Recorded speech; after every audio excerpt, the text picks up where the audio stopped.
You're this per back with another video, and I just got done watching the new episode of Into the Dark, School Spirit. This is the second to last episode of this first season.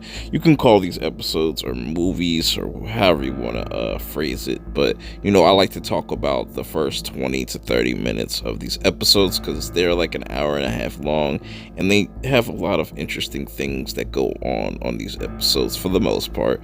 So I don't want to go too much into spoilers. I just want to kind of give you the gist of it, and like, comment, subscribe. If you're new, follow me on Twitter at PerpMinded. And with all that being said, let's get right into this review. So it starts off, with these two kids or teenagers break into the school. At first, that you don't really know if they're actually attend this school or not, but you end up finding out, yeah, they are in the school, and they're kind of pretty much up to no good.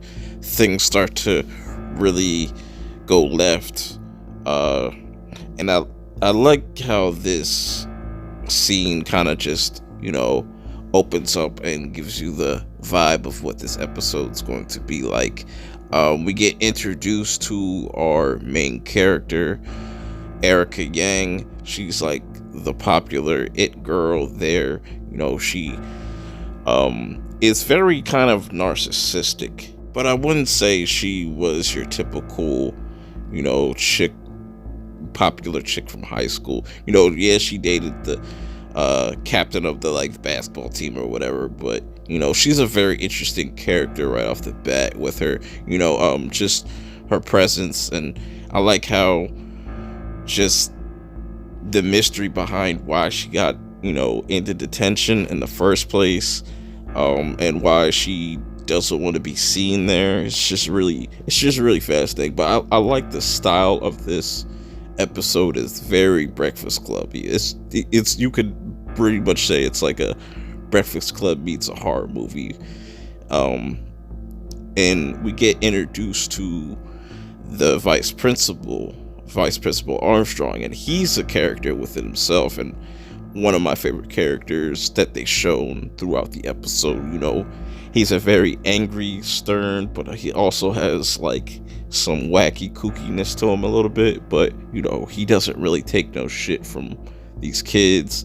And he's got some inner demons and some personal issues with himself, and he's an alcoholic, and makes for a very interesting story going forth. But we get introduced to all of our characters. We have the Norman Bates type of character. We have Elizabeth and Russ. Elizabeth is pretty much that rebellious girl, rebel without a cause type of person.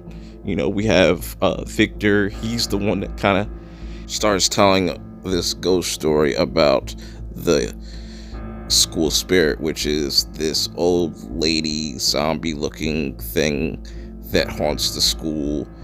Really cool, interesting backstory. Kind of freaked me out a little bit too. It was really interesting. I love the atmosphere and just the music and the backstory on this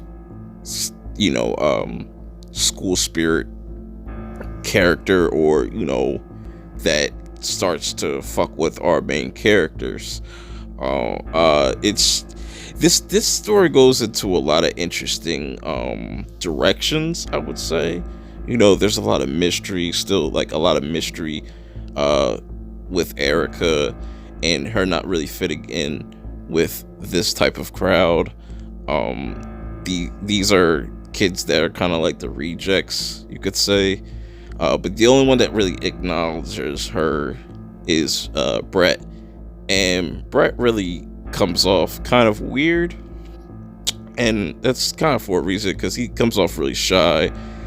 but he's the only one that kind of builds some type of relationship with her throughout the movie. They get kind of close. Meanwhile, things start to kick off very, very quickly, once we get introduced to all of our characters and they go out and do their own thing, typical teenager stuff. But, man, do things get crazy once it starts diving into certain things, certain aspects. The twist at the end of this is pretty crazy. I kind of suspected it. Like, as you're watching it, you kind of couldn't piece things together, but the way it ended, I was just like, wow, very interesting. This is definitely one of the stronger Into the Dark episodes. Definitely better than last week's. What do you guys think about it in the comments below? Let me know what you guys think about this episode as a whole. If you've seen it, or if you're curious, definitely go watch it, man. Like, if you're a fan of horror and anthology series, this is right up your alley. It's kind of hit or miss with these, but I think they've done a pretty solid job, and I'm going to definitely do a top 10 or a best from worst list or whatever in October, because the last episode is next month, so I'll definitely be reviewing that. And then I'll probably go back and really look at some of these episodes and see which one's the best and which one's the worst. But until the next video, I'll check y'all out next month. Hit that like button, hit that sub button if you're new, and I'll check y'all out in the next video. Peace. When I was young, I thought that success was all I needed. That's what was going to bring the happiness. Buying my mom a house, being the fame, the accolades, having people say, yo, you are the best in the game. I thought those would be the things that would bring happiness. And then when those things came, the happiness wasn't there. And I realized why that was.